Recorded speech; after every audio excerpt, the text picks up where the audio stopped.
Well, another week has passed and Trump continues to get played by yet another country. And Canada, well, we look stronger every day. This week, Trump flew to Beijing with Boeing executives, Wall Street CEOs, and the full expectation of a blockbuster trade announcement. He came back with a smaller Boeing order than 2017, no agreement on AI chips, no movement on Iran, and a security guarantee on Taiwan that wobbled in public.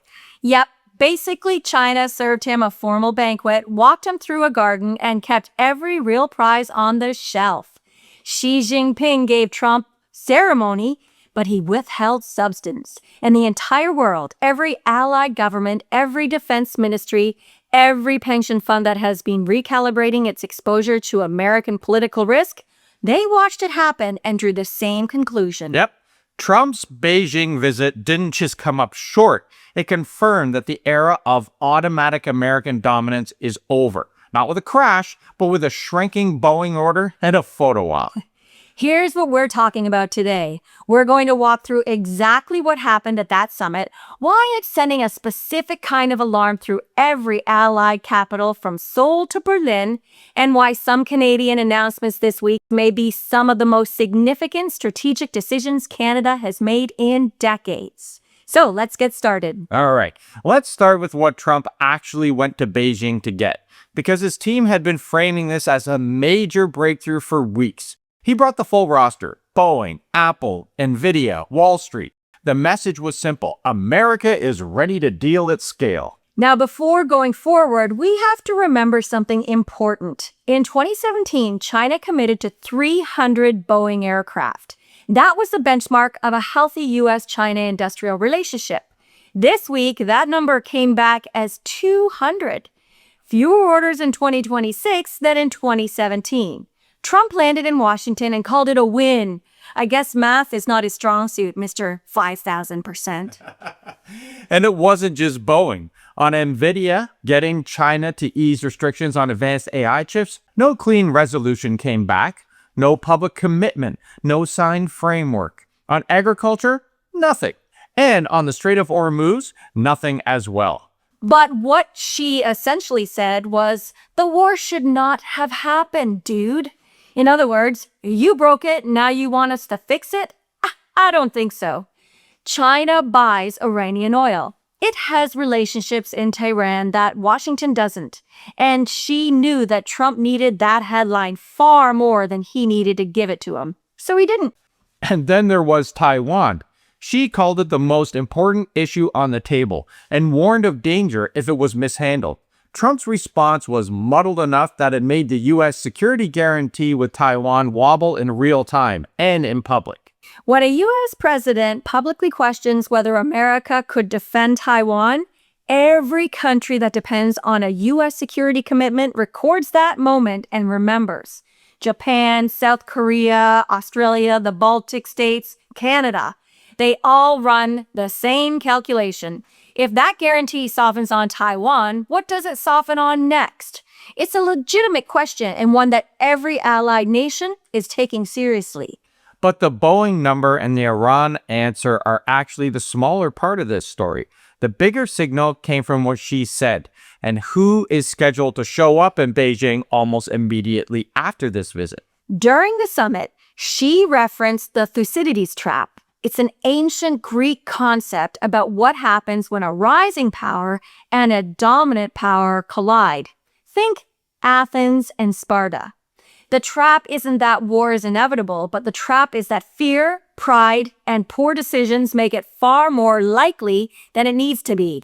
Yeah, she wasn't giving a history lecture here. He was telling Trump directly and on camera in front of everybody that China sees itself as the rising power and that the U.S. is the one struggling to accept the shift.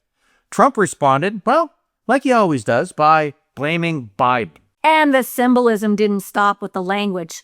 A video from the meeting went viral because people online noticed that Trump appeared to be sitting lower than Xi. It was sparking debate over whether the seating was staged to make him look smaller.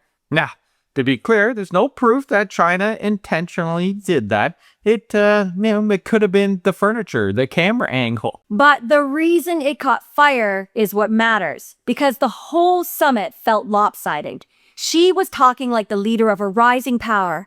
Trump was explaining away American decline. In high-level diplomacy, optics are never just the background. They mean something. The chair, the handshake, who speaks first, who looks relaxed, who looks like they're auditioning for approval.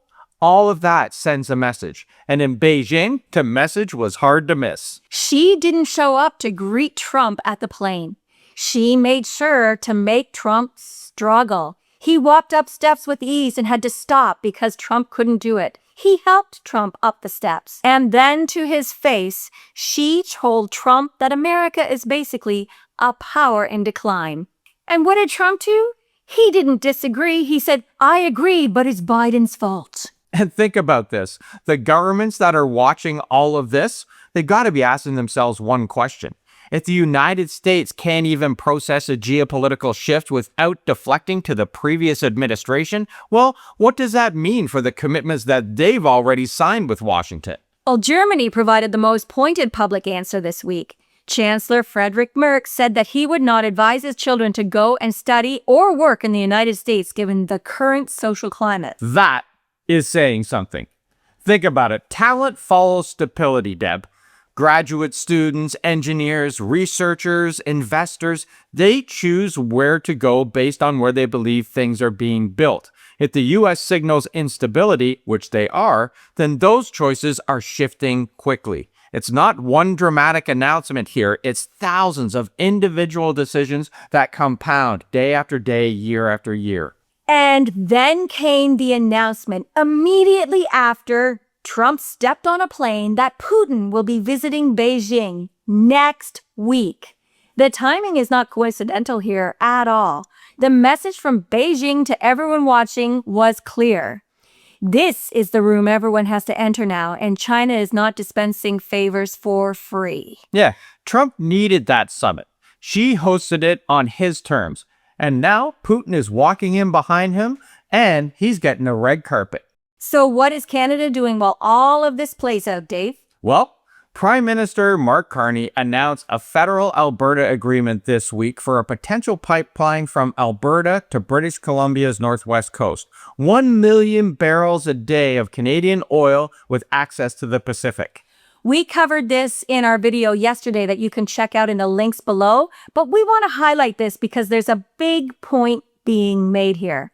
Canada is finally taking steps to reduce its exposure to a single market that just spent a year and a half using economic pressure as a foreign policy instrument. There's also a larger event that frames this. On September 14th and 15th in Toronto, Canada is hosting a major investment summit. The pitch to global investors isn't just we're stable, it's rule of law, critical minerals, electricity infrastructure, 3 ocean access, Arctic development, and a government that is actively making decisions rather than oscillating. And investors are listening because the political risk that has entered U.S. markets is genuinely new. And Canada is in front of that conversation in a way it has never been before. The pipeline framework, the investment summit, the fact that we were just named the #1 country in the world for infrastructure investment. All of this is building towards the same position.